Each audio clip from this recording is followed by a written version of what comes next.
Magtison, jumpa lagi dengan saya Dr. Oka Negara hanya di Mag TV Magnificently Inspiring di dalam acara Oke Dok.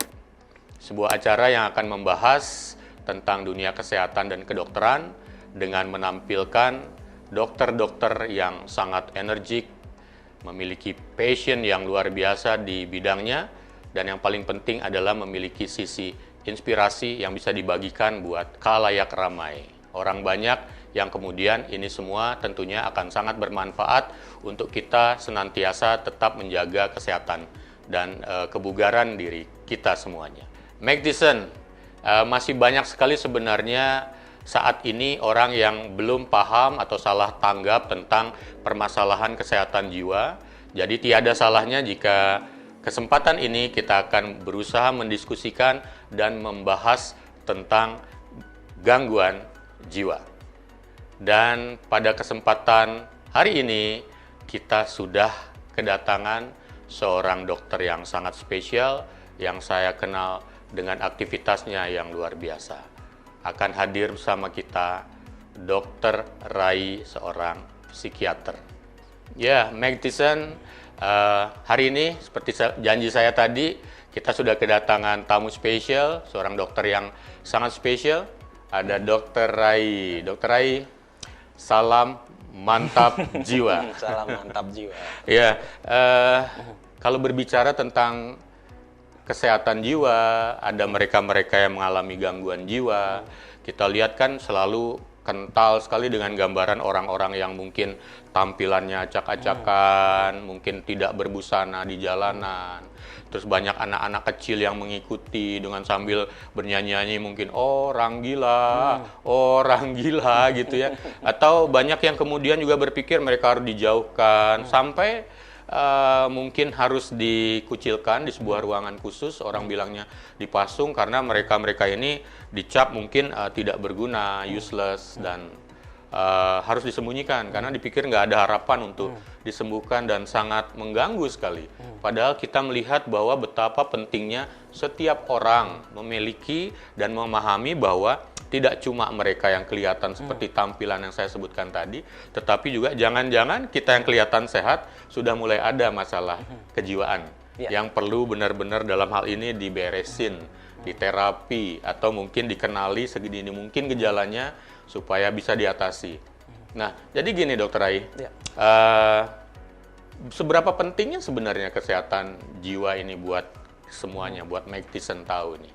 Iya, memang ada pandangan atau stigma masyarakat seperti itu ya. Tetapi sebenarnya kan ada ungkapan tiada kesehatan tanpa kesehatan jiwa sebetulnya. Kita selalu ingin tetap sehat ya secara fisik, tetapi kalau gangguan jiwa rasanya nggak ada artinya ya itu semua ya kan. Nah itu sebenarnya. Jadi kalau tadi ngomongin ya soal gangguan jiwa itu yang pertama adalah sebenarnya banyak orang tidak paham bahwa kita lagi ngomongin taraf kesehatan. Secara umum dokter berpikir taraf kesehatan, bukan ketika sakit saja. Berarti ada taraf ringan, sedang, berat gitu maksudnya? Iya, taraf kesehatan jiwa itu kadang orang hanya mensimpelkan sebagai sehat jiwa dan gangguan jiwa. Padahal sebenarnya tidak ada orang yang sehat jiwa seumur hidupnya. Contohnya saya saja, ketika saya tanggal 1, tingkat kesehatan saya itu agak meningkat. Nanti kalau tanggal 2 agak menurun, ya kan? Tapi kemudian kalau klub bola kesayangan saya menang tuh meningkat, ya kan? Nanti kalau kalah menurun. Liverpool mania. Ya, itu. Jadi sebenarnya taraf kesehatan kita semua itu sebenarnya ada fluktuasinya gitu. Tetapi ketika kemudian ada disabilitas, ya kan, fungsi kita terganggu. Selain hanya soal gejala ya. Jadi ada gejala, ada distress, jadi kita sangat berat mengalami hal itu ya. Kemudian ada disabilitas, itu mengganggu fungsi kita sehari-hari ya, berkeluarga sulit, misalnya kemudian bekerja terganggu ya, belajar kok berat rasanya, nah itu baru mengalami gangguan jiwa. Berarti semua itu sesungguhnya ada fluktuasinya. Bahkan setiap orang memiliki potensi untuk terganggu jiwanya kapanpun. Iya. Makanya kita jadi sebutnya mengingat kemudian ada stresornya atau penyebab di belakang semuanya ya. Jadi kayak misalnya nih Dokter Rai atau saya, jadi orang melihat kelihatannya look like healthy, look like dengan awareness bagus. Jangan-jangan sebenarnya punya potensi atau baru kemarin jangan-jangan memiliki masalah kejiwaan. Itu memang sulitnya. Ketika orang gangguan jiwa berat pun sebenarnya termasuk disabilitas. Disabilitas dalam hal kualitas hidupnya terganggu. Tetapi beda dengan misalnya disabilitas panca indera yang orang bisa lihat nih, tidak bisa melihat, tidak. Ini disabilitas yang tidak kasat mata. Seringkali teman-teman yang gangguan jiwa berat itu yang disabilitas psikososial dianggap baik-baik saja, gitu. Jadi serba salah sebetulnya orang yang mengalami gangguan jiwa ketika dia sudah mulai pulih dianggap tidak gangguan, atau tidak pernah mengalami gangguan. Dianggap itu hanya pura-pura saja dulunya. Tetapi kalau kemudian masih mengalami gangguan jiwa atau ada gejala sisa, dianggap wah berarti gangguan jiwa ini tidak bisa pulih, gitu. Kadang-kadang orang malah nggak tahu kalau dirinya gangguan jiwa. Betul. Lalu kalau begitu ceritanya, gimana mengenali gejala-gejalanya ini? Nah itu sebenarnya kalau kita ngomongin gangguan jiwa selalu tuh kita menunjuk orang lain nih. Jangan-jangan nih si ini gangguan jiwa nih. Jadi kalau kita mengedukasi lebih baik kita kemudian bercermin ke diri kita sendiri. Saya nih gimana nih taraf kesehatan jiwa saya saat ini bagaimana? Apakah sangat baik, atau sedang menurun tapi belum perlu bantuan, atau nantinya perlu bantuan gitu. Jadi kita bercermin pada diri kita sendiri gitu.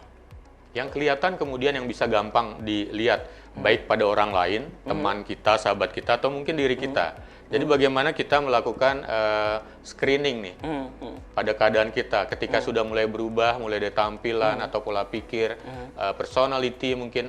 Kapan dianggap itu sebagai sebuah hal yang perlu dikonsultasikan bahwa ini kayaknya aku sudah mulai ada masalah nih dengan kejiwaan. Iya. Seringkali orang tuh patokannya soal gangguan jiwa tuh ada masalah atau enggak gitu. Padahal soal ada masalah atau enggak itu hanya salah satu faktor gitu.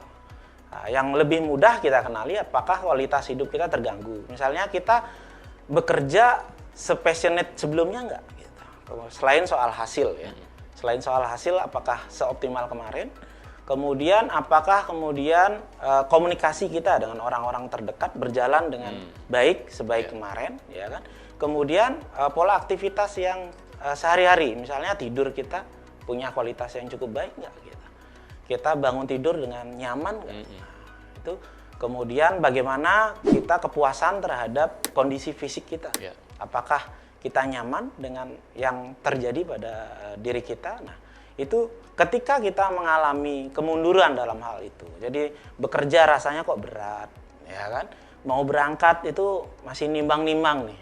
Jangan-jangan kita pagi tadi itu berapa lama sih kita bangun dari tempat tidur? Berangkat nggak ya? Berangkat nggak ya? Jadi lebih susah ya? Ya gelisahnya juga udah mulai nambah di situ juga. Itu. Jadi ketika hal-hal itu terganggu, nah baru kita lihat lagi apa nih hal yang mengganggu saya? Apakah pemikiran saya, ya kan? Yang sudah mulai berubah, ya kan, terlalu fokus pada satu hal atau beberapa hal, ya. Kemudian apakah perasaan kita, ya kan? Jadi semua orang punya perasaan, ya, bisa gembira, bisa sedih, bisa cemas, ya, bisa bosan, ya.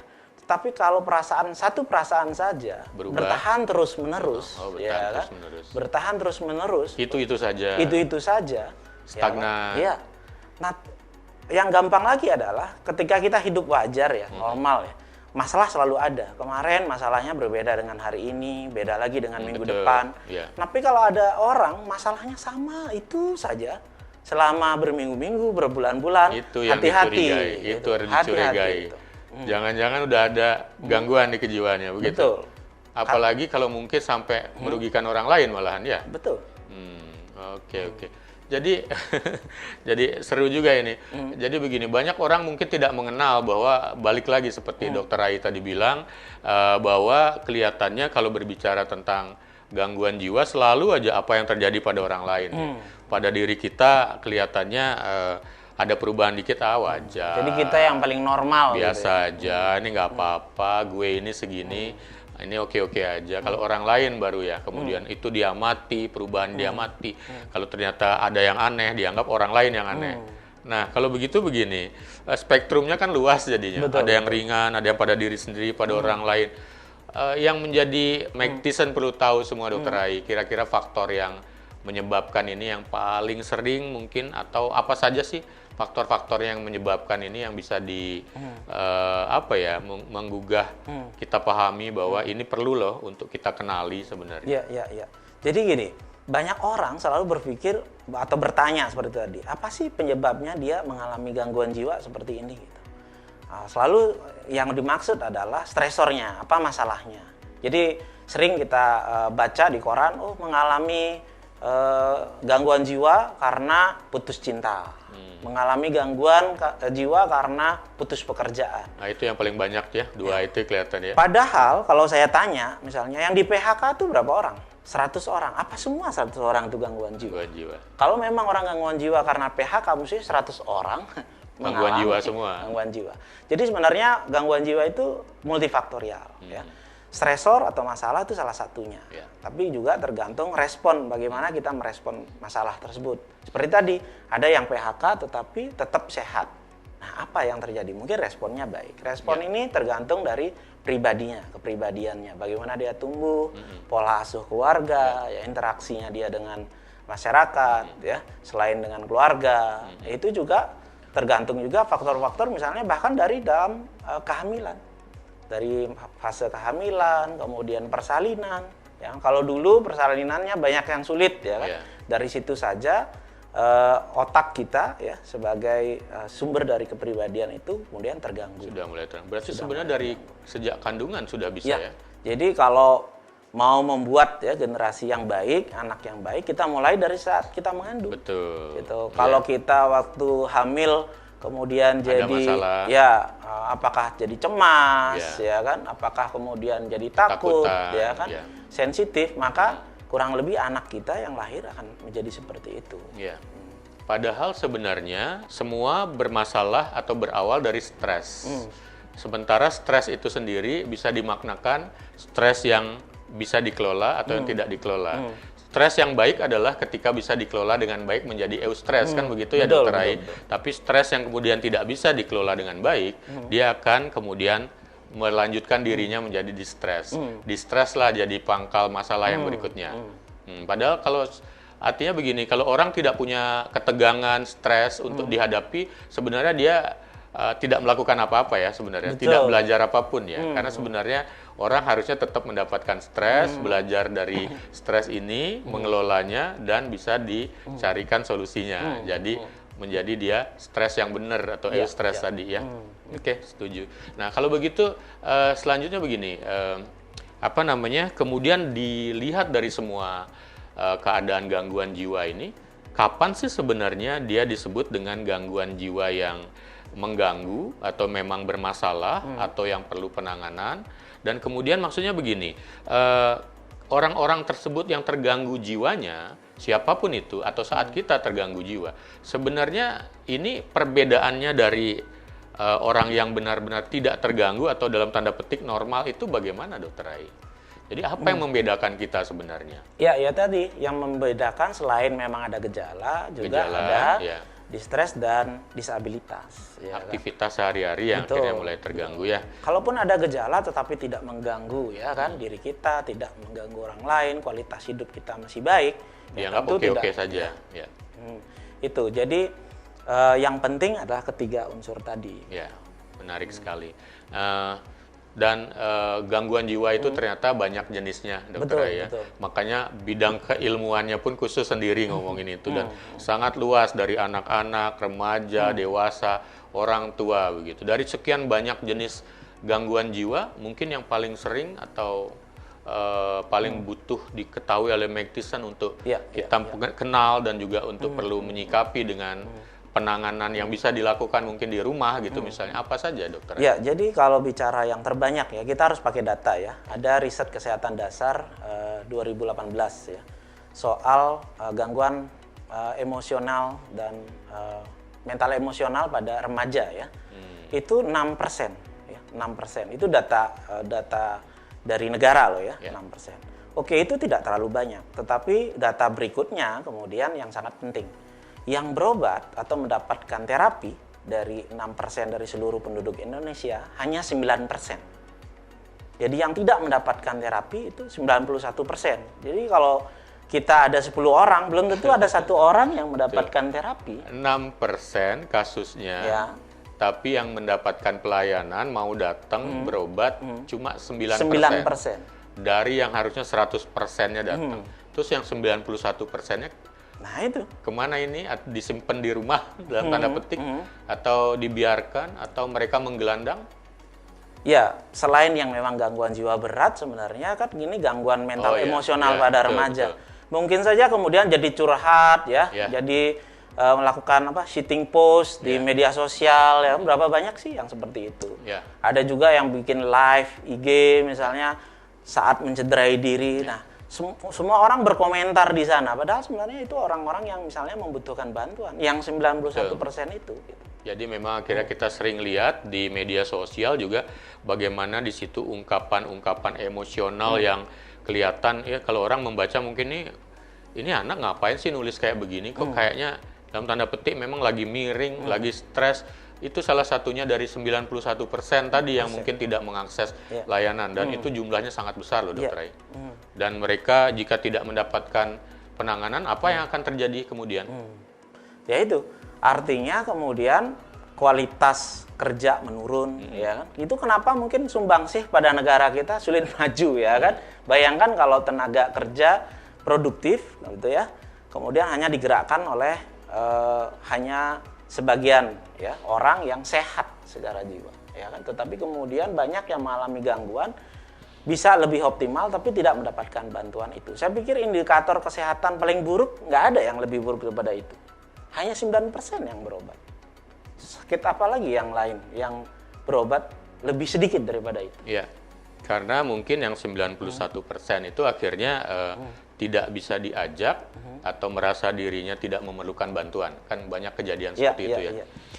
Jadi upaya para dokter, masyarakat, keluarga juga salah satunya adalah memahami ini bahwa mereka-mereka yang sudah terjadi gejala gangguan jiwa atau sudah malah disebutkan gangguan jiwa, ya itu memang membutuhkan pertolongan, pendampingan, dan masyarakat jangan membuatnya kemudian menjadi tambah ribet lagi urusannya, jadi tambah dipersulit lagi dengan kemudian munculnya hal-hal yang berkaitan dengan stigma pada orang-orang dengan gangguan jiwa. Ya, orang-orang dengan gangguan jiwa ini kan disebut dengan ODGJ tadi ya.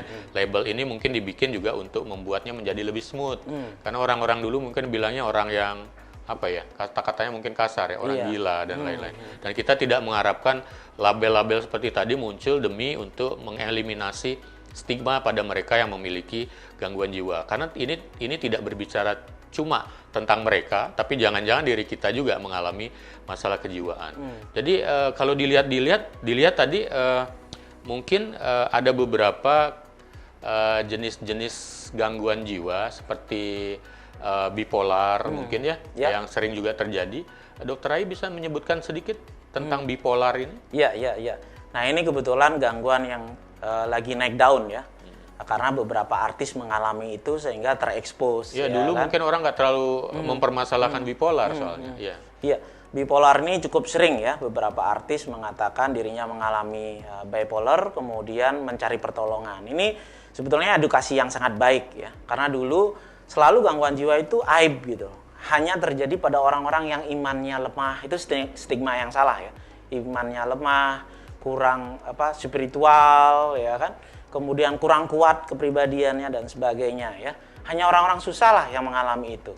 Tapi ternyata ketika beberapa artis atau tokoh masyarakat secara terbuka mengatakan, oh ya saya mengalami bipolar dan saya sedang terapi dan bisa kembali pulih, itu sangat baik. Jadi bipolar itu sama seperti gangguan jiwa yang lain, sebetulnya adalah gangguan ya ketidakseimbangan zat kimia di dalam otak kita. Jadi ada loh penyebabnya ya.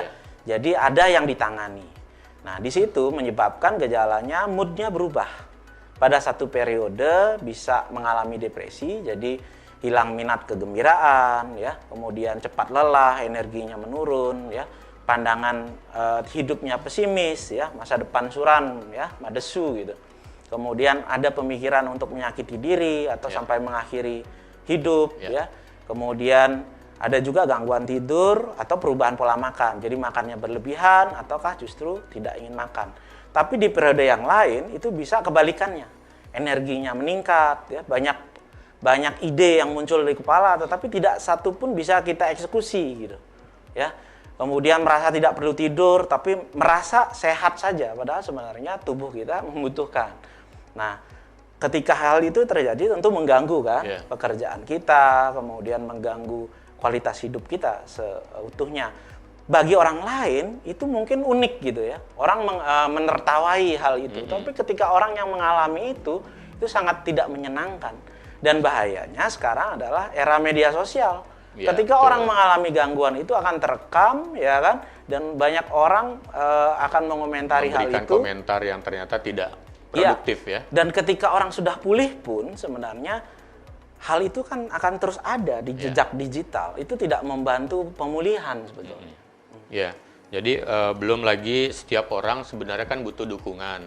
Ketika dia tampilkan dirinya atau tersebar harusnya mendapat dukungan, yang terjadi malah tekanan-tekanan yang menambah masalahnya. Jadi benar Mac Thiessen bahwa tidak semuanya melulu bahwa orang yang dengan gangguan jiwa adalah tampilan-tampilan yang serem, jelek, lusuh, kesana kesini tidak jelas juntrungannya.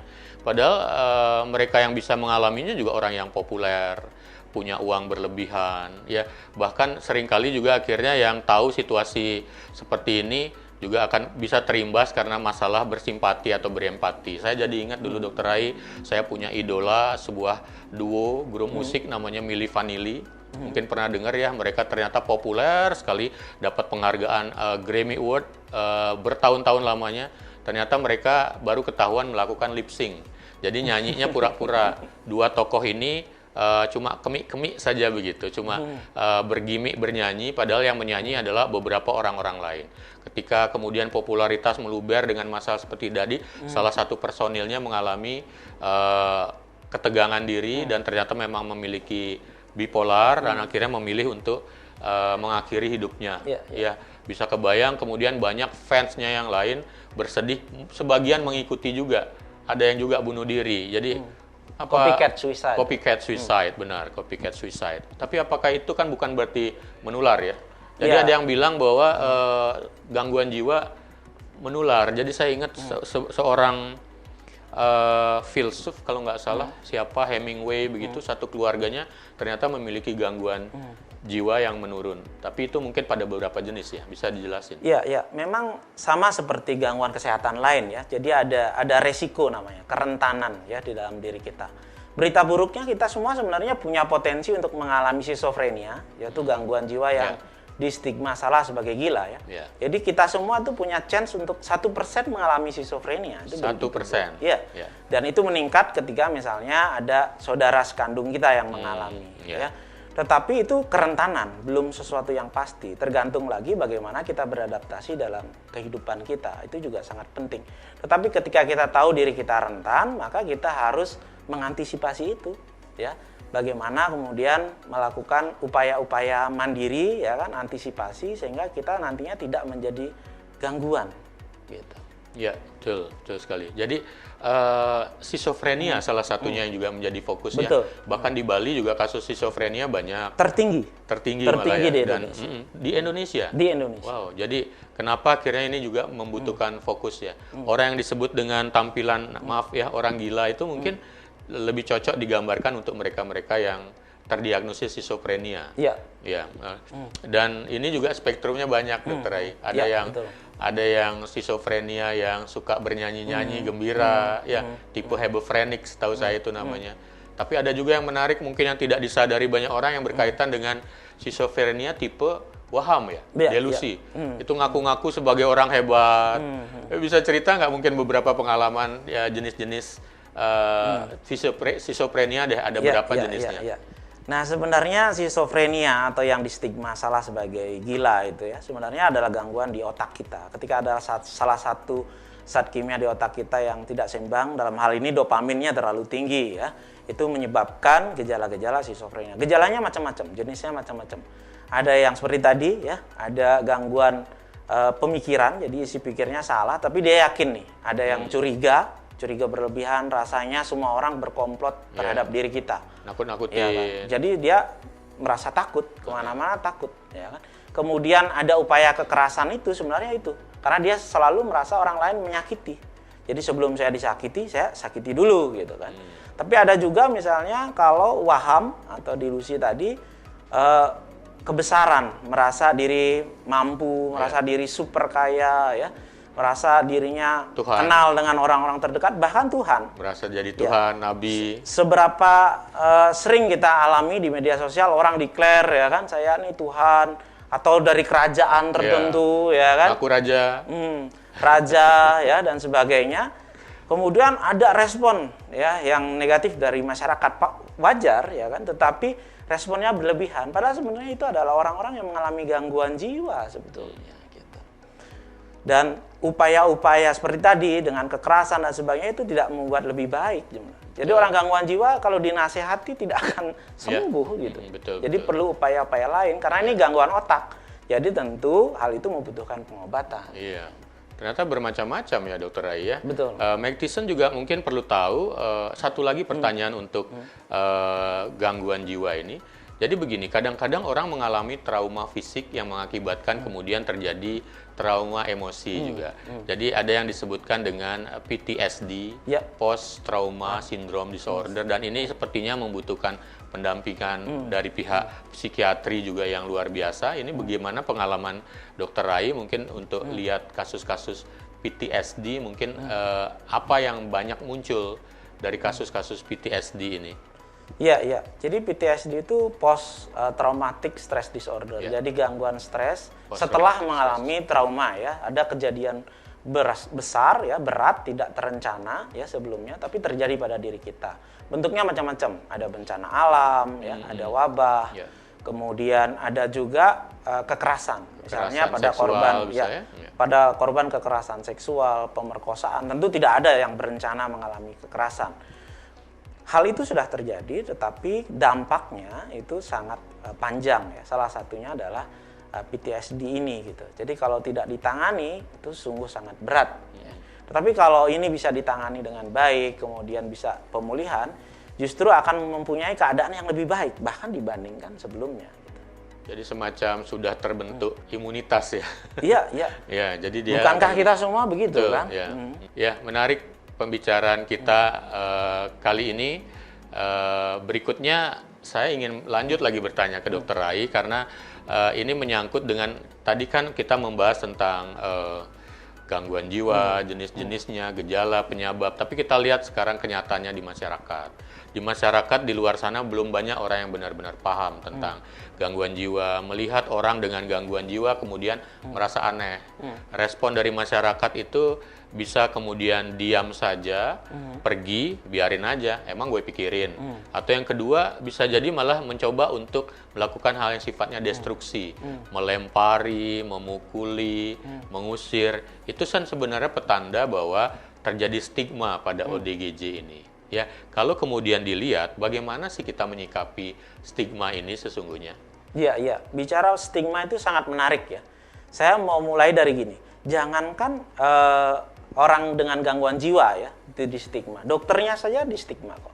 Saya misalnya di kalangan rumah sakit, orang teman sejawat saya akan bilang, wah kalau saya ketawa sedikit, wah ini ketularan sama pasiennya ya. Gitu, kan, tapi kenyataannya gimana? Katanya benar, kalau orang yang menangani pasien tertentu kadang-kadang bisa merasakan juga dirinya sebagai seperti pasiennya. Nah paling saya sautin ya kan, kalau dokter jantung yang bertanya saya bilang, oh berarti beliau juga akan nanti gangguan jiwa ya, gangguan jantung ya gitu. Terus atau kalau dokter Oka, wah jangan-jangan nanti ketularan pasiennya jadi ejakulasi dini.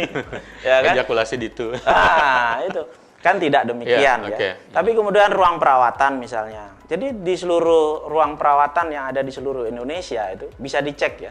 Selalu ruang perawatan gangguan jiwa itu selalu paling belakang, pojok, sebelah kamar mayat gitu.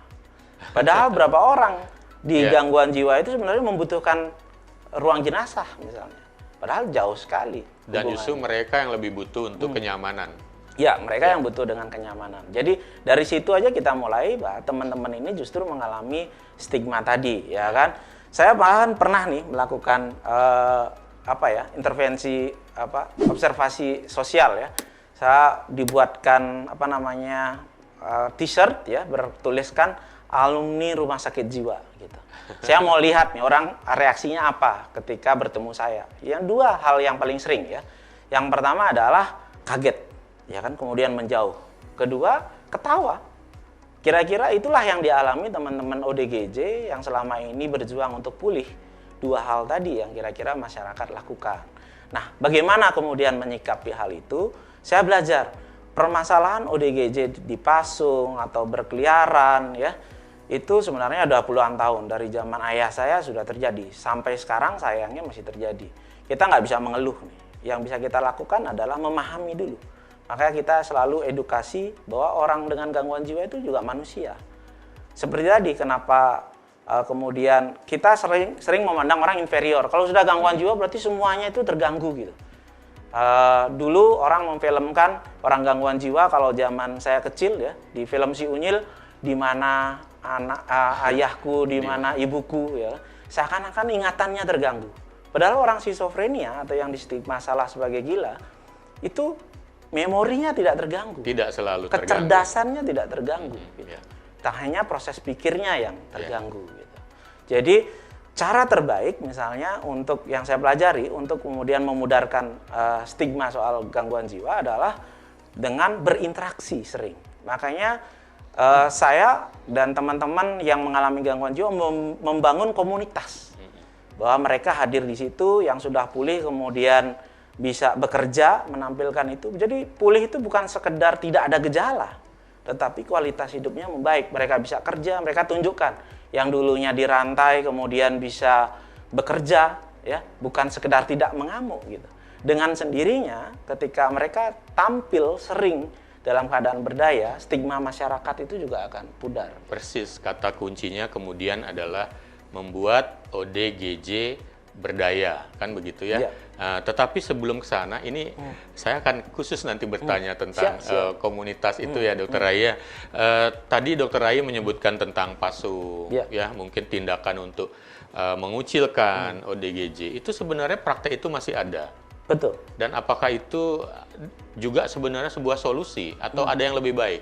Sekalian juga maksudnya begini, sebenarnya konsep penanganan yang baik untuk pasien-pasien ODGJ ini coba dikonfirmasi sekali lagi. Apa saja begitu ya? Ya. Jadi penanganan ini menurut saya tidak akan bisa membaik kalau pemahaman kita tidak berubah.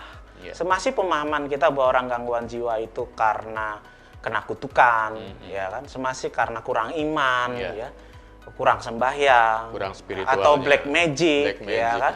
Maka penanganan ini tidak akan membaik. Padahal ini penanganan adalah satu gangguan otak yang bisa diobati. Itu dulu. Nah, ketika pemahaman kita baik bahwa penyebabnya bukan hal-hal tadi, ya, dan membutuhkan terapi, maka barulah penanganan ini bisa lebih baik. Jadi penanganannya bagaimana? Karena ini gangguan otak, tentu perlu obat. Ya, dan obatnya bukan narkotika, ya, bukan obat-obat yang menyebabkan ketergantungan. Bahkan efeknya pada obat skizofrenia justru berkebalikan dengan efek narkoba misalnya, ya kan?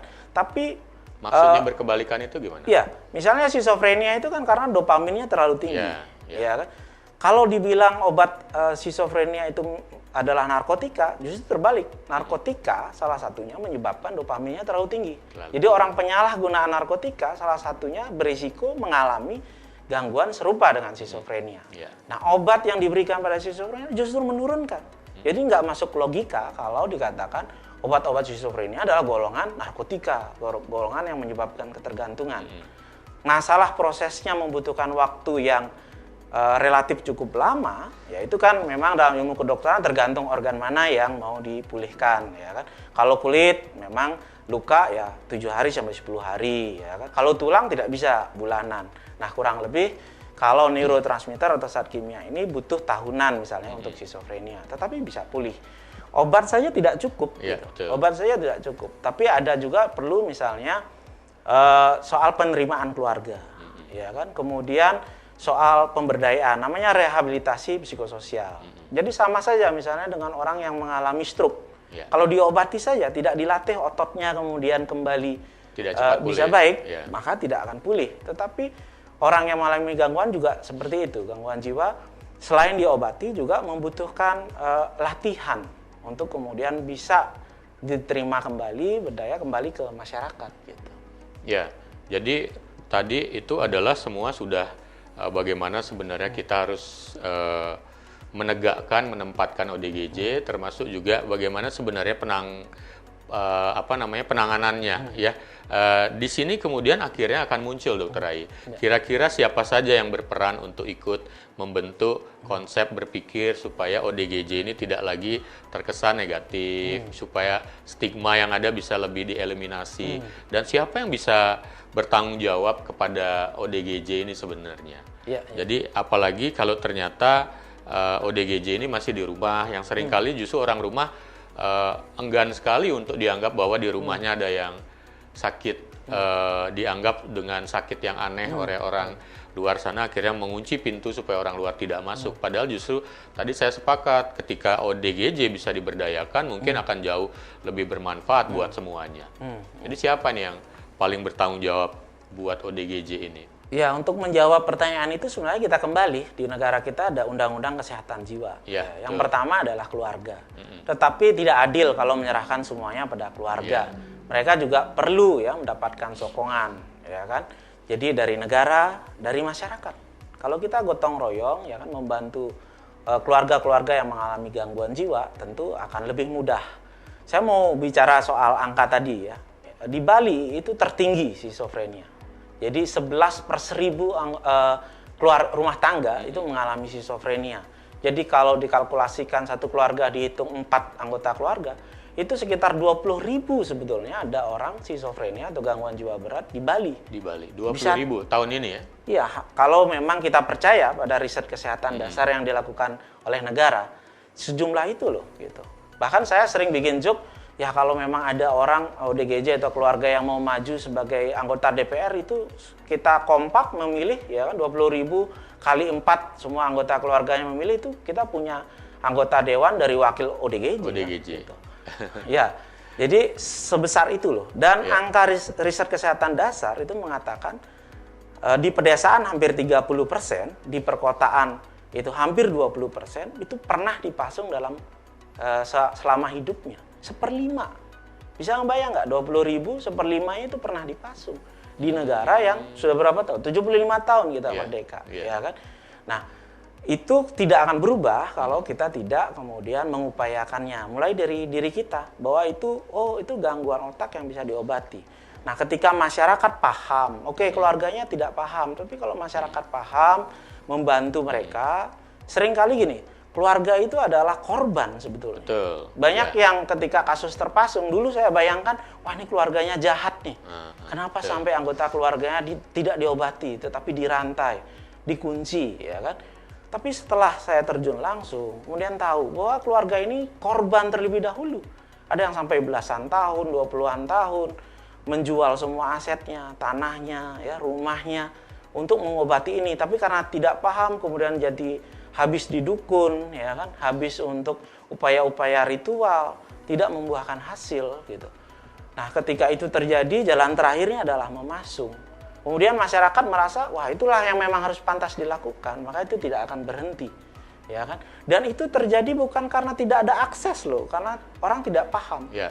Di kota Denpasar pun kami menemukan masih awalnya, ada, ya kan? Dulu ketika kami mulai 4 tahun yang lalu, kami menemukan kasus-kasus itu. Bahkan di sebelah misalnya layanan kesehatan, ya kan? Tetapi mereka tidak mengakses itu. Nah, ada yang salah di situ. Tetapi kita tidak membicarakan permasalahan, tapi apa yang bisa kita lakukan. Kita mulai dari diri sendiri, ya kan? Kita dekati, kita kemudian menyajikan contoh-contoh di mana orang ketika mendapatkan pemulihan yang baik, ya, bukan hanya obat ya. Saya bukan bilang bahwa ritual tidak memberikan hal yang baik, tetapi secara holistik. Pengobatan, penerimaan keluarga, dilatih, kemudian dengan upaya ritual juga. Jadi saya melakukan misalnya dengan teman-teman ini tiap 3 bulan, karena kami di Bali, kita terteater, melukat. Karena bagi teman-teman ODGJ, ya, ketika dia belum melukat, walaupun sudah baik, masih merasa kotor, masih belum bersih, ya, masih belum tuntas, ya, masih ada yang kurang. Ya. Termasuk juga itu intervensi pada keluarga, dia bisa memaafkan dirinya. Anak saya loh, satu-satunya dulu sampai saya rantai selama 4 tahun, 5 tahun, ya. Tapi kemudian sekarang bisa baik, bagaimana saya bisa memaafkan diri saya? Nah, ketika kemudian dia datang bersama keluarga, ya menjadi keluarga kembali, itu merasa lebih lengkap. Lengkap. Ya. Gitu. Oke, menarik sekali Dr. Rai. Jadi memang kita masih punya pekerjaan besar, ya, Mike Tyson, bahwa berbicara tentang ODGJ, kasusnya ternyata tidak kecil. Tadi Dr. Rai sudah mengungkapkan data Riskesda yang menyebutkan bahwa 20.000 ya. Ya, kurang lebih kan. Kurang lebih ya, kalau misalnya 11 per 1000 rumah tangga, ya, berarti itu di Bali diasumsikan 20.000 di Bali, ya, bukan angka yang kecil sebenarnya. Dan ini sudah selayaknya juga kita berpikir bahwa ODGJ itu bukan cuma masalah Anda, orang di sana. Ini adalah sebenarnya tugas bersama, peran kita semuanya untuk bisa paling tidak melakukan edukasi bahwa memberikan pemahaman tentang ODGJ itu adalah satu, tidak cuma berkaitan dengan harus diobati, memang bisa sembuh sebenarnya, tetapi juga bagaimana membangkitkan pemahaman keluarga, kemudian secara bekerja sama, berpartisipasi bersama, ikut mendukung proses penanganannya supaya mendapatkan hal yang lebih holistik, lebih baik lagi, termasuk jika itu berkaitan dengan upaya-upaya religi spiritual yang kira-kira bisa ikutan melengkapi supaya menjadi merasa ODGJ diperhatikan, didukung, dan merasa lengkap as a family di dalam rumahnya. Kan begitu ya, Betul. Dr. Rai ya? Betul. Wow, luar biasa. Jadi, Dr. Rai, sebenarnya kita sudah membicarakan banyak hal dan sangat bermanfaat. Saya yakin Mike Tyson juga yang mendengarkan dari awal pasti akan mendapatkan manfaatnya untuk mendapatkan pemahaman baru tentang gangguan jiwa. Jadi, saya berikutnya malah ingin bertanya yang hal-hal lain ini, Dr. Rai ya. Ya. Dari sekian banyak itu sudah menangani pasien gangguan jiwa, saya mau tahu nih suka dukanya jadinya. Kira-kira lebih banyak sukanya apa dukanya? Syukurnya sukanya. Sukanya. So, itu karena Anda punya passion yang luar biasa di bidang ini. Saya lihat secara lama, dari lama, makanya saya mengundang di Oke Dok kali ini. Sukanya bagaimana itu? Ya, sukanya mungkin ini awalnya duka ya, tetapi kemudian setelah kita concern ke sana dan memang kita ikut terlibat langsung, itu jadi sebuah suka ya. Jadi gini, awalnya sebenarnya secara pribadi saya menghindari nih dulu. Ketika saya tamat dokter, saya janji bagaimana orang kalau lihat muka saya, wajah saya, itu afiliasinya bukan skizofrenia gitu. Bukan menangani orang gila gitu. Ya. Tetapi kemudian takdir membuat saya harus kerja di rumah sakit daerah ya, pemerintah, dan kebetulan BPJS mengirimnya adalah teman-teman skizofrenia. Jadi ketika itu mau nggak mau kita tangani. Tapi saya belajar, ya ini yang harus kita hadapi. Kalau saya menghindar, lalu siapa lagi? Tetapi ketika kita terjun langsung bersama teman-teman ini, sukanya adalah ternyata kita bisa menghadapi tantangan-tantangan itu gitu dengan baik. Dan mengubah cara pandang saya. Jadi saya tidak mau mengubah cara pandang orang lain. Jadi tadinya saya menstigma buruk ya skizofrenia. Saya pikir akan sulit pulih. Tapi ketika kita seriusin benar, bisa kok gitu. Dan ada perubahan di dalam masyarakat yang tadinya kemudian memberikan stigma buruk, tapi kemudian ikut bekerja sama, mensupport, tergabung dalam upaya kita. Itu luar biasa menurut saya, tidak terbeli dengan apapun. Berarti awalnya malah ngejelek-jelekin lah, nggak begitu ya? Betul. Sekarang malah jatuh cinta. Ya. Ibaratnya dulu nggak suka sama orang, sekarang malah menikah dengan orang itu. Ya, ini menarik sebenarnya. Tapi dari sekian itu ada kabar yang tidak menggembirakan. Tapi pastinya sebagai dokter adalah yang tidak menggembirakan itu kalau pasiennya tidak sembuh atau lost to follow up ya. Nah, memang punya nggak pengalaman-pengalaman yang menyedihkan sebenarnya? Ya, pengalaman menyedihkan banyak. Saya pikir tidak kurang ya satupun. Bagaimana kemudian yang menyedihkan begini, ketika kita sudah mengedukasi ya, kemudian orang dengan gangguan jiwanya kemudian sudah pulih ya kan, menurut kami ya, jadi gejalanya sudah minimal, kemudian sudah cukup bisa mandiri ya, mengobati diri untuk merawat dirinya. Tapi selalu misalnya target dari keluarga atau masyarakat itu tidak rasional ya kan. Jadi yang tadinya kuliah misalnya karena sudah mengalami skizofrenia 5 tahun, jadi menurut keluarga atau masyarakat kalau sudah bisa kembali nih seperti sebelum 5 tahun sakit, itu baru sembuh namanya. Di kami sangat bersyukur, di ODGJ-nya juga sudah merasa nyaman, tetapi oleh karena target itu hal itu sangat menyedihkan. Atau ketika kami ingin membantu, mendatangi orangnya, keluarga mau ditangani, tapi kemudian masyarakat karena stigma buruk yang sulit diubah justru menghalangi untuk pengobatan itu. Atau ketika orang sudah cukup baik, karena satu situasi kondisi, misalnya kemarin ketika JKBM ya, jam kesedak di Bali selesai, BPJS-nya belum bisa nyantol, belum menjangkau mereka, yang tadinya sudah stabil tapi kemudian relapse lagi. Terinterupsi soalnya karena kebijakan yang tidak bisa. Hanya karena sesuatu yang menurut saya sepele gitu. Itu sangat menyedihkan kalau kita. Tapi memang nggak sampai naksir sama pasien ya? Oh, naksir enggak. Ditaksir pasien? Nah, itu yang beberapa gangguan jiwa, terutama yang berat ya. Kemudian sampai ngejar-ngejar meluk-meluk. Kadang pasangan cemburu juga dilihatnya. Ya kan, tapi setelah lama-kelamaan dilihat chatnya mulai agak aneh, dokter kok sembunyi di lemari saya gitu, baru ini klien berarti gitu. Ya, saya jadi ingat juga dulu waktu sebelum jadi dokter koas bertugas di salah satu rumah sakit jiwa, ketika baru bertugas udah langsung dikirimin 2 surat cinta gitu.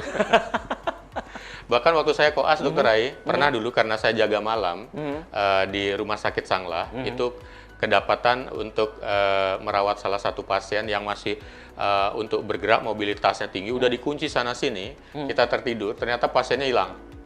Hilang, dia menyetop taksi di depan UGD, kemudian hilang pulang ke Tabanan, tempatnya yang sangat jauh. Dan hari itu hujan sangat lebat. Sebagai seorang koas jaga malam, saya bertanggung jawab pasien ini harus dilaporkan pagi-pagi soalnya. Jadi karena hilang jam 12 malam, saya tanya sana sini, ternyata banyak sopir taksi bilang, lo yang tadi itu jangan-jangan. Jadi saya kejar pun nggak tahu mesti kemana, karena dia punya beberapa rumah di Denpasar. Akhirnya kejar ke pelosok daerah Tabanan. Jadi jam 5 pagi baru nyampe sana, ketemu, syukurlah udah ke rumahnya. Tapi akibat berikutnya apa? Karena kita pakai taksi 2, saya sendiri, dia juga pakai taksi. Saya pakai taksi waktu itu juga. Jadi pulangnya saya harus bayar taksinya double. Sebagai bentuk tanggung jawab yang jaga hari itu. Memang luar biasa. Jadi ada hal-hal yang memang suka, ada yang duka, tapi dukanya mungkin bisa disenyum-senyumin sekarang. Iya. Oke, Mike Tyson, luar biasa pembicaraan kita hari ini dengan Dr. Rai. Mudah-mudahan membawa sebuah insight baru, pemahaman baru terhadap cara pandang kita melihat orang dengan gangguan jiwa. Ya, halo Mike Tyson. Di sesi ini kita coba kemudian mengeksplorasi sisi lain dari Dr. Rai. Dr. Rai sebagai seorang psikiater, tentu saja kalau dilihat aktivitas harian kan berhadapan dengan ODGJ atau mungkin keluarga yang menanyakan tentang jangan-jangan ada anggota keluarganya, anaknya berkaitan dengan gangguan di bidang kesehatan mental gitu ya. Tapi sebelumnya sebenarnya aktivitas lain Dr. Rai apa saja? Katanya dengar-dengar suka dengan yang unik-unik antik ya.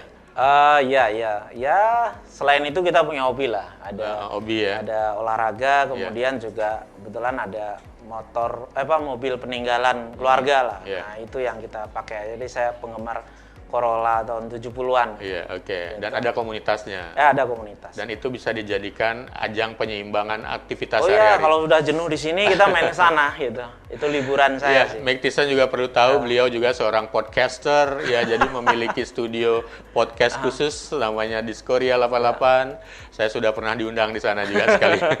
Terima kasih Dr. Rai. Tetapi ada satu yang menarik hati saya dan mungkin banyak Mike Tyson belum tahu, walaupun bisa jadi sudah pernah mendengar bahwa Dr. Rai juga adalah salah seorang yang ikut membidani kelahiran dari sebuah komunitas ODGJ yang di situ diberdayakan. Di situ yang saya kenal adalah mereka-mereka diberikan aktivitas pada satu komunitas tempat tertentu untuk beraktivitas produktif. Entah itu dibikin aktivitas untuk menyablon, bikin kreativitas seni, mungkin ada aktivitas lain yang bisa nanti Dr. Rai yang akan menjelaskannya. Tapi sebelumnya, untuk memberitahu tentang apa itu lembaganya dan apa aktivitasnya, mari kita saksikan tayangan berikut. Saya merasa bahwa saya ini adalah manusia yang dipilih oleh Tuhan, titisan Tuhan, Dan saya keliling kampung waktu itu tanpa memakai pakaian. Dan setiap ketemu orang, saya nasihati di sana. Ada yang mengatakan saya bahwa saya gila. Akhirnya sekarang ini saya sadari bahwa itu adalah sesuatu yang tidak wajar.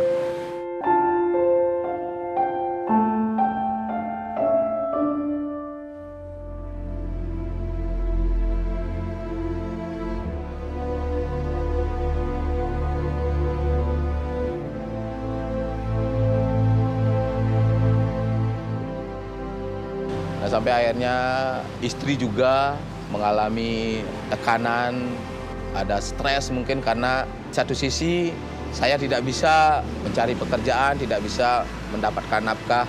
Yang kedua, saya harus rutin beli obat dan itu membutuhkan biaya yang tidak murah. Saya coba untuk sabar, bertahan demi anak-anak juga. Saya sambil jarit itu sempat juga saya ingin meninggalkan. Saya bicara sama keluarga. Dari keluarga lah saya mendapat dukungan. Biar saya jangan meninggalkan Pak Nyoman, kasihan.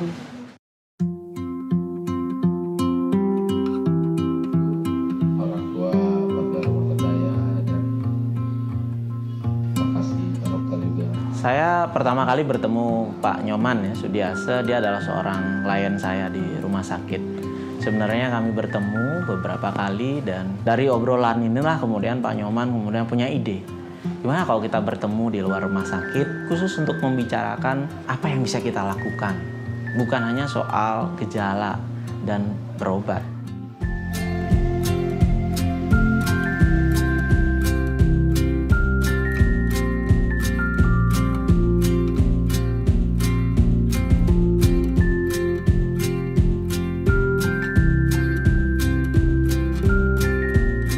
Kami percaya yang bisa merubah perspektif masyarakat tentang stigma terhadap skizofrenia ini adalah ketika mereka bisa melihat kasus-kasus di mana skizofrenia yang menurut mereka tidak ada harapan, tapi mereka bisa bangkit.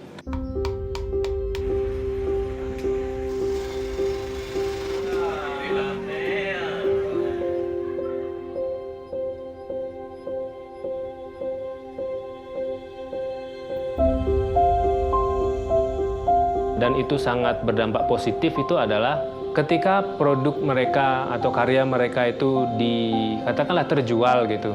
Mereka itu lebih percaya diri gitu. Karena ada yang mengapresiasi apa yang mereka buat setelah mungkin mereka mendapatkan perlakuan stigma di masyarakat gitu ya.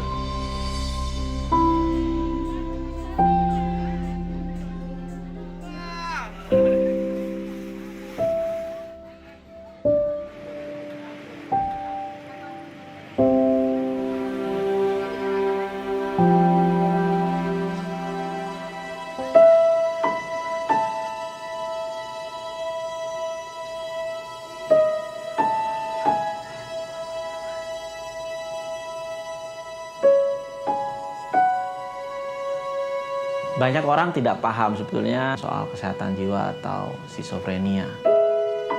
Kemudian Pasung banyak ada anggapan buruk soal hal ini, bahwa keluargalah yang salah, kenapa tega memasung. Sementara ketika saya menangani Pasung, saya tahu betul sebetulnya keluarga ini juga sebuah korban. Kalau mereka mempunyai suatu pilihan, pasti dia tidak akan melakukan pemasungan ini. Di sini kami membantu keluarga, karena sungguh tidak etis kita menyerahkan semuanya kepada keluarga. Keluarga harus berhenti bekerja untuk mengurus salah satu keluarga yang mengalami skizofrenia. Jadi rumah berdaya adalah menjembatani antara kepentingan keluarga, perbaikan kondisi skizofrenia, dan apa yang masyarakat bisa bantu untuk membuat mereka tetap berdaya. Tatap hari depan.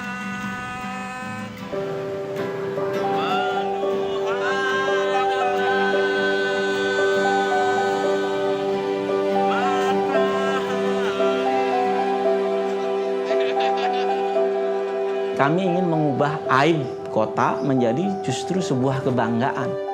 Kami bisa merubah stigma masyarakat soal gangguan jiwa justru menjadi bangga dengan kebangkitan teman-teman yang mengalami skizofrenia. Dan semenjak itulah kehidupan saya mulai berangsur-angsur membaik. Hubungan saya dengan istri juga semakin membaik. Pesan saya kepada keluarga yang memiliki seperti Bapak Nyoman Sudiase, bisa bersabar, mendukung sepenuhnya, menyayangi. Itulah dukungan keluarga yang sangat penting untuk kesembuhan. Saya mendapatkan apresiasi dari pemerintah Kota Denpasar dengan diangkat menjadi pegawai kontrak di lingkungan Dinas Sosial Kota Denpasar sebagai koordinator rumah berdaya, sehingga nantinya teman-teman berbaur di masyarakat secara umum dan secara wajar.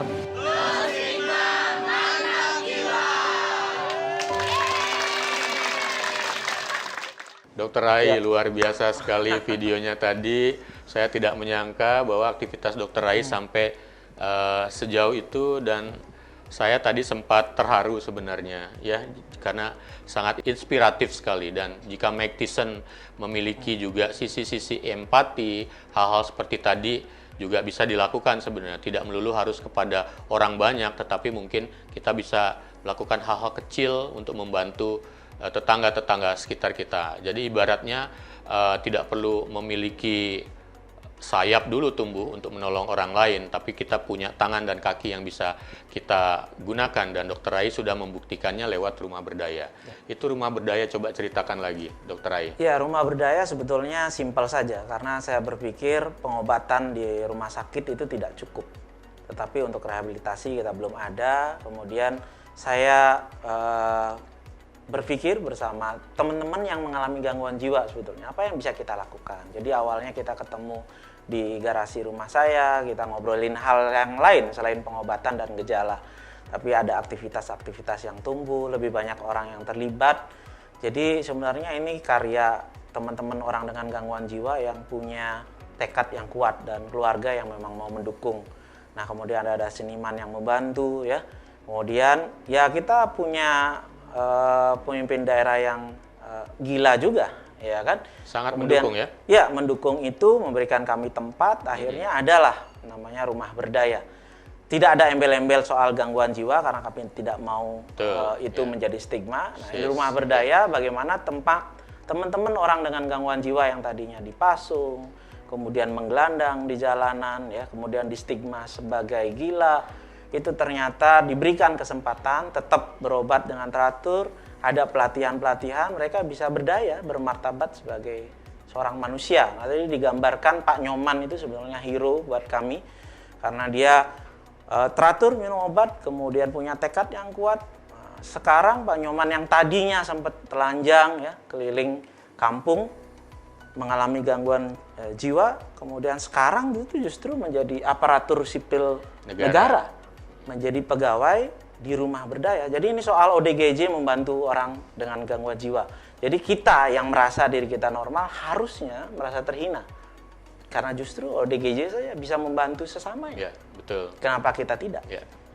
Ternyata akhirnya kita bisa melihat bahwa ODGJ itu semacam spektrum saja dari sebuah sisi lain dari fisik manusia ya, yang kelihatannya berbeda, kemudian agak aneh, padahal sebenarnya mereka tetap bisa berkreasi, berdaya. Iya, dan mempunyai keunikannya tersendiri. Ya, jadi unik. Ya, ya ada lukisan itu di rumah berdaya itu karya teman ODGJ dipamerkan di National Gallery of Berlin. Wow. Jadi Dr. Oko punya lukisan yang pernah dipamerkan. Nggak Saya pernah. juga nggak punya. Persis. Tapi mereka bisa. Gitu. Sampai di Berlin, di luar negeri ya. Ya. Luar biasa. Berarti saya sepakat dengan kata tadi, ada keunikan yang ternyata dimiliki. Jika ternyata bisa diberdayakan, mereka menjadi punya kelebihan. Ya. Yang jauh melebihi orang normal biasa, dalam tanda petik orang normal ya. Betul. Oke, luar biasa Dr. Rai. Kalau tidak salah juga, Dr. Rai juga sedang menginduksi sebuah komunitas baru, sahabat baik atau apa namanya, teman baik. Komunitas teman baik ya. Ya, itu apa ya? Ya, itu sebenarnya gini. Ada sebelum orang mengalami gangguan jiwa ya, itu ada upaya mandiri. Seperti samalah dengan upaya kesehatan secara umum ya. Ketika kita demam, kita kan nggak langsung datang ke dokter ya. tidak langsung juga harus minum obat, tetapi kita kompres dulu dan sebagainya. Nah, kami ya, jadi saya dan teman-teman berupaya bagaimana nih? Upaya mandiri terbaik adalah menciptakan teman-teman baik, ya, teman-teman yang tidak penuh penghakiman terhadap kesehatan jiwa, ya, paham bagaimana menghadapi teman yang merasa kesulitan. Jadi kami membentuk konselor, ya, untuk masyarakat umum, bagaimana menjadi teman yang baik, teman yang ramah terhadap kesehatan mental. Bagaimana kita bisa mendukung orang-orang yang sedang mengalami masalah dan ketika nantinya membutuhkan bisa mengakses layanan kesehatan jiwa. Jadi ada tuh di komunitas teman baik, isinya juga survivor. Jadi ada penyintas bipolar, penyintas depresi, penyintas body dysmorphic disorder, ya. Kemudian ada juga survivor cancer yang sempat mengalami gangguan depresi. Banyak hal. Kami mendukung hal itu sebagai sebuah gerakan, sebagai movement. Supaya nanti juga orang tidak berpikir gangguan jiwa ini hanya skizofrenia. Gitu. Tetapi berarti itu di situ bisa survivor. Bisa ada juga umum, profesional kesehatan mental juga masyarakat umum. Yang sifatnya mau memberikan dukungan kontribusi buat dunia kesehatan jiwa. Begitu ya, Dr. Rai. Luar biasa, Magtison. Salut buat Dr. Rai. Ya, berikutnya Dr. Rai, seperti biasa tamu-tamu saya di sini, saya bisa untuk ajak untuk sedikit having fun dengan menjawab pertanyaan-pertanyaan. Ya, pertanyaannya ya dijawab cepat ya, Dr. Rai ya. Saya akan mengajukan 3 pertanyaan, Dr. Rai nanti jawab secara cepat. Saya jadi gangguan cemas nih kalau pertanyaannya cepat. Ya, berarti habis ini gilirannya konsultasi. Jadi, Dr. Rai siap? Are you ready? Siap. Ya. Pertama, ODGJ itu bisa sembuh atau tidak bisa sembuh? Bisa. Sudah dijawab. Yang kedua, stigma terhadap ODGJ masih ada, tambah parah, atau sudah berkurang? Sudah berkurang. Sudah terjawab. Dan pertanyaan terakhir, peran masyarakat dalam mengeliminasi atau ikut memahami kesehatan jiwa, baik, cukup, kurang? Kurang. 3 pertanyaan sudah dijawab. Tepuk tangan dulu deh. Ya, menarik. Tadi ODGJ bisa sembuh atau tidak sudah jelas. Bisa. Ya, Magtison kita sudah jawab. Jadi ODGJ bisa sembuh. Ya, jadi kalau ada yang belum merasa bisa disembuhkan, mungkin pemahamannya masih kurang atau belum datang ke tempat yang tepat. Yang kedua tadi stigma, kenapa dibilang sudah berkurang. Padahal kenyataannya masih banyak kita lihat. Salah satu contoh aja misalnya ada ODGJ yang mungkin tidak ada yang mengawasi atau dia kabur dari rumah, tidak berbusana, compeng-compengan atau mungkin tidak berbusana total, ya. Kemudian kotor, itu diketawain di jalanan. Kemudian bahkan ada yang merekam di posting ke medsos, kemudian respon orang mengetawain begitu. Bukan kasihan lagi, bukan membantu malah. Gimana? Dr. Rai tadi jawabnya kan sudah berkurang. Melihat fenomena ini gimana? Iya, di satu sisi memang betul ya, stigma itu masih ada. Tapi ya itu juga saya berpikir cukup lama ya kan, masih sudah berkurang. Tapi ada begini, ada sisi menariknya. Kalau dulu yang sering saya hadapi adalah banyak orang tua memaksa anaknya yang masih remaja untuk konsultasi ke psikiater, ya kan. Tapi sekarang problemnya berbeda. Sekarang lebih banyak remaja datang sendiri untuk konsultasi, ya kan. Kemudian setelah 2-3 kali konsultasi, baru berpikir gimana caranya saya memberitahu orang tua saya, Dok, kalau saya sedang konsultasi di psikiater. Jadi ada fenomena menarik, terutama di remaja dan anak muda lewat media sosial, soal stigma kesehatan jiwa itu sebenarnya sudah mulai luntur. Tetapi di generasi yang di atas, kira-kira masih ada, masih kencang. Berarti generasi milenial lebih terbuka dan lebih aware dengan gangguan jiwa. Bahkan mereka, yang menarik tadi, mereka datang dulu tanpa orang tuanya tahu, malah bingung kemudian ngasih tahu orang tuanya kalau saya udah konsultasi ke psikiater. Jadi di media sosial itu anak muda senang ya, atau mulai tergerak untuk membicarakan kesehatan mental secara umum. Satu lagi tadi, peran masyarakat katanya kurang. Ya itu.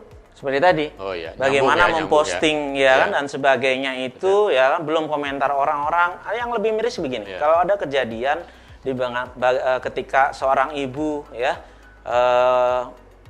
baru melahirkan kemudian membunuh anaknya, gitu kan.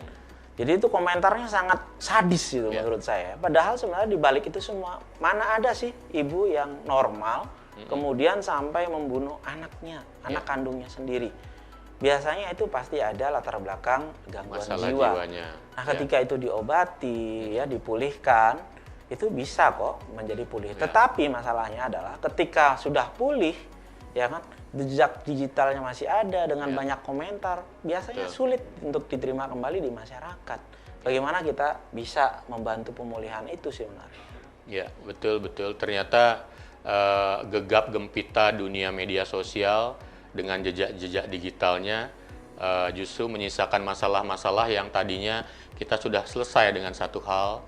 Ketika jejak ini masih ada, ternyata itu bisa kembali membawa permasalahan baru. Jadi Magtison sebenarnya salah satu kata salah satu atau kalimat yang bisa mendukung juga upaya kita ikut mendukung permasalahan kesehatan jiwa adalah berhati-hatilah memposting informasi, gambar atau video di media sosial, apalagi itu yang berkaitan dengan stigma pada mereka yang mengalami gangguan jiwa. Luar biasa. Dan terakhir, Dr. Rai, sebelum kita closing menutup Oke Dok yang seru kali ini, saya ingin Dr. Rai untuk menyebutkan 5 kata bagaimana rasanya menjadi seorang psikiater. Gambarkan dalam 5 kata. Waduh. 5 kata yang berbeda loh ini ya. 1 apa, 2 apa, 3 apa, 4 apa, 5 apa. 1. Perih ya. Perih. 2. Sedih ya, mirip Sedih. ya. Ada ihnya semua ya. 3. Ada ihnya juga ya. Ya, Gurih. tadinya saya mau menjawab ya kalau bebas ya. Ya. Perih, tapi bangga. Oke. Jadi diulang lagi. Perih, Perih, tapi bangga. Perih, kita mungkin sadari ya bagaimana melihat situasi di lapangan, orang masih menstigma ODGJ. Perih juga suka dukanya. Belajarnya juga jumpalitan juga ya, belajarnya ya, bukunya. Kemudian bangganya ini gimana? Ya, bangga kalau ternyata upaya-upaya itu membuahkan hasil. Ya. Tidak ternilai, bukan soal menghindari kematian, bukan soal menghindari kesakitan, tapi penerimaan kembali, gimana keluarga bisa utuh kembali, ya kan? Kemudian yang sudah merasa, tadinya ada keluarga-keluarga yang sampai merasa lebih baik anak saya mati saja daripada seperti ini. Tapi kemudian bisa menjadi sebuah bagian keluarga kembali, itu luar biasa. Setelah hal itu biasanya saya ingin cepat pulang ke rumah, ya, saya ingin kumpul juga dengan keluarga saya sendiri. Ya, luar biasa. Saya dari sini bisa melihat bahwa kata-kata yang disampaikan oleh Dr. Rai benar-benar dari dalam hati. Kalau Magtison bisa melihat bagaimana beliau mengucapkannya sambil berkaca-kaca loh.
Magtison semua, kita sudah berdiskusi panjang lebar tentang memahami gangguan jiwa dengan Dr. Rai, sebuah diskusi yang sangat luar biasa bersama orang yang juga sangat luar biasa. Apa yang kita ingin sampaikan adalah bahwa sesungguhnya ODGJ itu jika kita bisa pahami dan kenali dan kita bisa mengajaknya kepada lingkungan yang sangat bersahabat, lingkungan yang berdaya, sesungguhnya sangat bisa untuk dikembalikan ke dalam kehidupan yang normal atau kita sebutkan dengan pulih kembali. Dan tugas kita semua sebenarnya untuk bisa mendukung siapapun yang mengalami permasalahan dengan gangguan jiwa. Dan ternyata gangguan jiwa tidak melulu terjadi pada orang-orang di luar sana. Jangan-jangan Magtison, diri Anda sendiri, teman terdekat, keluarga adalah salah satu contoh atau salah dua atau salah tiga contoh dari mereka yang mengalami gangguan jiwa. Jadi mulailah selalu untuk peduli terhadap kesehatan jiwanya, karena kesehatan jiwa ini sebenarnya akan menentukan juga kualitas pribadi manusia dan kualitas pribadi manusia-manusia lain dalam pertemanan kita, lingkungan kita, supaya semuanya bisa bersinergi dengan baik untuk membentuk sebuah kebersamaan, gerak padu kita supaya lebih kreatif ke depan, bahkan kita bisa membentuk diri kita sebagai sumber inspirasi buat orang banyak dengan mental jiwa yang sehat, seperti dengan salam pembuka kita tadi adalah salam mantap jiwa. Jadi sekali lagi, Dr. Rai, terima kasih atas kehadirannya. Saya yang terima kasih dalam ya, kesempatan ini. Tapi sebelum benar-benar kita berpisah, mungkin Dr. Rai ada kata-kata yang ingin disampaikan sebagai pesan yang bisa disimak oleh para Magtison. Silakan. Ya. Jadi penting sekali soal kepedulian ya. Bagaimana kita peduli dengan anggota keluarga kita, dengan teman-teman terdekat kita, untuk mengetahui ketika teman-teman atau anggota keluarga kita mengalami masalah dan dukungan apa yang dia butuhkan ya. Kemudian membantu hal itu. Jadi keluarga sangat penting. Karena sebenarnya orang-orang dengan gangguan jiwa, jadi ODGJ itu bukan gila ya.